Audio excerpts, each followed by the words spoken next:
correção, o pecado te domina. Se não tiver correção, a vaidade te domina. Se não tiver correção, você vai se afastar de Deus. Mas aonde tem correção de Deus, a igreja está com os ouvidos abertos, atentos, para escutar a voz do Senhor. A igreja é santa, a igreja se santifica. Foi o que João disse no capítulo de número 22. Ele vai dizer no verso 7, quem é sujo, se suje-se ainda. Quem é limpo, se limpe-se ainda. Quem é justo, que faça justiça ainda. Quem recebe palavra de vida, tem que se limpar através da correção da palavra.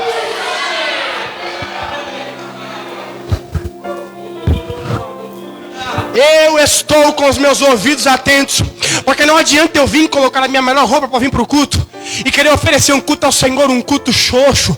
É aquele culto xoxo que o irmão chega na igreja, senta, levanta a mão, para ele tá tudo legal, para ele tá bonito, mas na casa dele tá cheio de pendência. Eu não estou falando de dívidas, não estou falando de boleto para pagar, não estou falando disso não. Eu estou falando de dívidas espirituais com a família. Às vezes ele não é um bom pai, às vezes não é um bom filho. Aí quando chega aqui quer dar uma de bom crente, de bonitão, de santarrão, mas na casa ele tá tudo errado. Sabe quem é esse crente? É o crente que está com o ouvido tapado. É o crente que está com o ouvido fechado. Porque quem está com o ouvido aberto, ele entende o seguinte: eu preciso dar exemplo primeiro na minha casa. Antes de eu servir os domésticos da fé, eu preciso ser exemplo em minha casa. Eu preciso acertar as pendências que tem lá. Eu preciso ser santo aonde eu moro, para ser santo aqui dentro.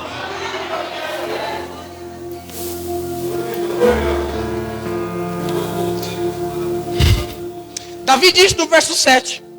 Então disse: eis aqui. Aqui está a chave. Porque o culto de Davi é diferente, se torna um culto diferente. Pelo simples fato dele falar para o Senhor: Senhor, eis-me aqui. Senhor, eu estou aqui. Eu me ponho na posição com os meus ouvidos abertos, mas também ao mesmo tempo eu digo: eis-me aqui, Senhor. Eu estou aqui.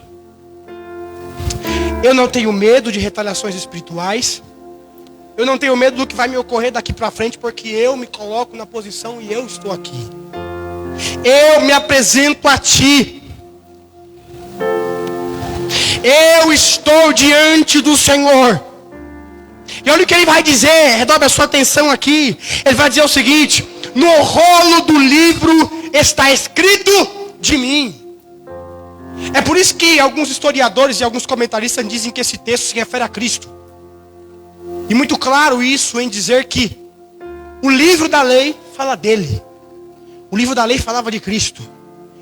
Quando se cumpriu, capítulo de número 13, capítulo número 10 de Hebreus, a tua lei também falava dele. O escritor vai dizer também no capítulo número 10, a tua lei falava de mim. Mas foca aqui. Não perca atenção. Quando ele escreve isso, ele está falando dele. Não está falando de Cristo, não. Ele está falando dele. Que a oração é dele. O culto é dele. E quando ele diz isso, que o seu livro está escrito sobre mim, que livro é esse? O livro da lei. Lembra lá quando Josias vai restabelecer o culto a Deus? Josias faz tudo bonitinho, Diegão. Josias arruma tudo. Jeremias olha para ele e diz: ó, tem que arrumar o templo, o culto está bagunçado, arruma esse culto aí, chama os levitas, chama os sacerdotes, vamos oferecer um culto ao Senhor de verdade, digno de reforma. Beleza, Jeremias, você é o profeta aqui, você que manda. Se Deus falar com você, eu vou obedecer. Ele prepara tudo, restabelece o templo, os utensílios, tudo está a postos. Tabernáculo, ok. Ou melhor, templo, ok. Arca do concerto, ok. Mesa da propiciação, ok. Tudo está certo. Os 7 castiçais também está lá. Só que falta uma coisa. O que falta, pregador? Falta o livro da lei. Só que antes disso tudo acontecer, levante sua mulher. O nome dela é profetisa Hulda. E quando ela se levanta, ela diz: ei, homem, Deus está dando um castigo a essa geração. Porque vocês não acharam, ou deixaram perder o livro da lei. Agora ache o livro da lei. Procure o livro da lei, porque o livro da lei é sagrado aqui dentro. Vai procurar o livro da lei, porque sem o livro da lei não tem culto. Pode ter do conselho, pode ter a mesa da propiciação, pode ter os 7 castiçais, pode ter cortina de cima a baixo, pode ter sacerdote vestido de éfode, pode ter tudo, mas se não tiver o livro da lei, o culto é em vão. Procure o livro da lei antes de oferecer o seu culto. Será que o meu culto vai ser aceito? Deixa eu ler no livro da lei aqui. Será que o meu jeito de adorar está agradando ao Senhor? Deixa eu olhar no livro da lei. Será que a minha adoração está sendo recebida por Deus? Deixa eu olhar no livro da lei. E quando Davi diz que o nome dele está no livro da lei, ele está dizendo sobre uma profecia ou sobre uma ordenança de Deus ao povo do Egito. Quando Deus desce, fala com Moisés, diz o seguinte: Moisés, eu sei, Deus é tremendo, Deus já sabia o que ia acontecer no futuro. Assim como sabia que Adão ia vir a pecar, ele já sabia que o povo um dia ia precisar de um rei. Porque o povo ia seguir o modelo das outras civilizações. Então Deus diz para ele o seguinte: olha, eu sei que vocês vão precisar de um rei um dia, que vocês vão colocar no seu coração para ter um rei. Mas diga que os requisitos para se ter um rei são estes.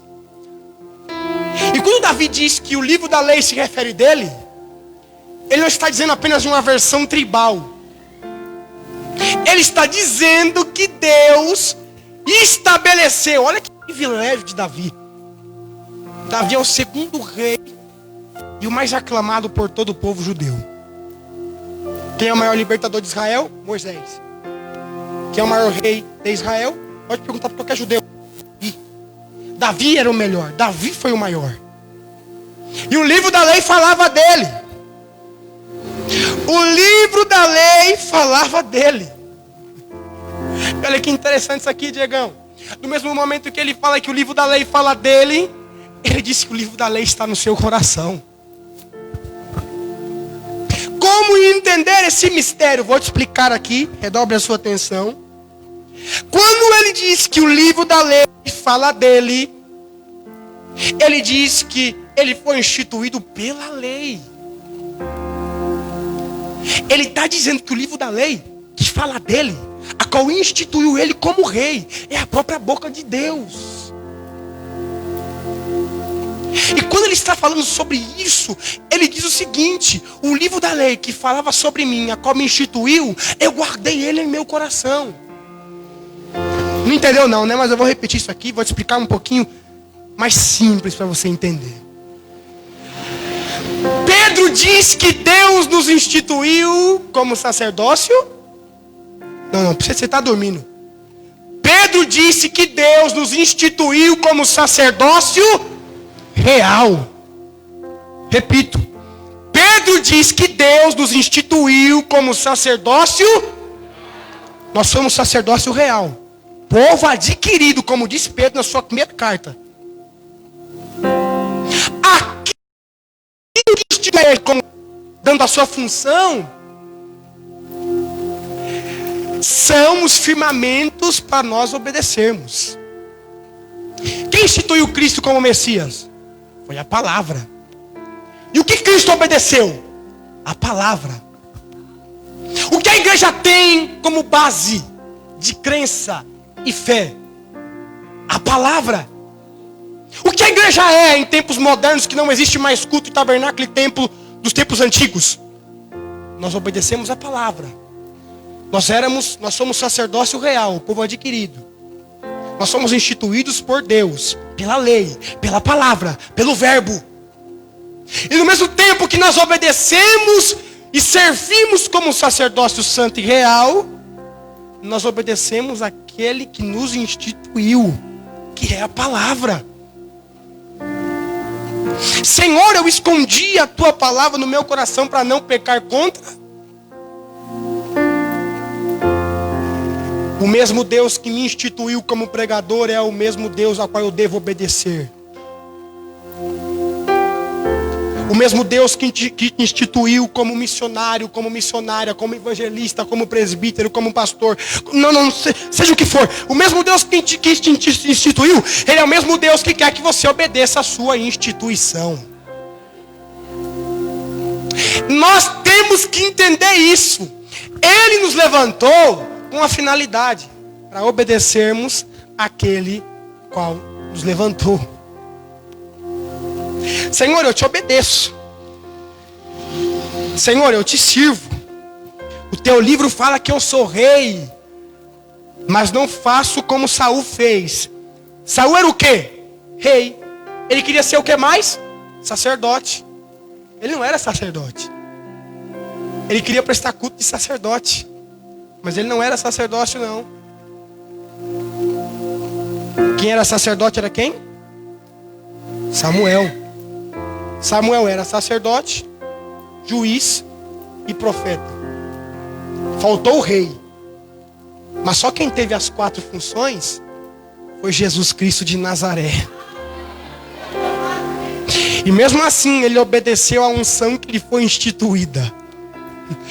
Quando ele abre o livro da lei, em Lucas capítulo de número 4, ele abre e vai cair aonde? Salmo 61. Eis que o Espírito do Senhor está sobre mim, que me ungiu. Quando fala de unção, fala de instituição. Quem me instituiu como rei, quem me instituiu como profeta, foi a lei, foi a palavra, foi Deus, através da sua... Mas pregador, o que tem de divergência entre a palavra e Deus? Nada, porque eles são um só. Quando João fala que o verbo se encarnou em terra, ele está dizendo sobre a palavra que foi encarnada. O verbo que estava no céu se encarnou. Aí Salomão diz no capítulo número 9, ele vai dizer que Deus é a sabedoria, que Jesus é a sabedoria de Deus que desceu à terra.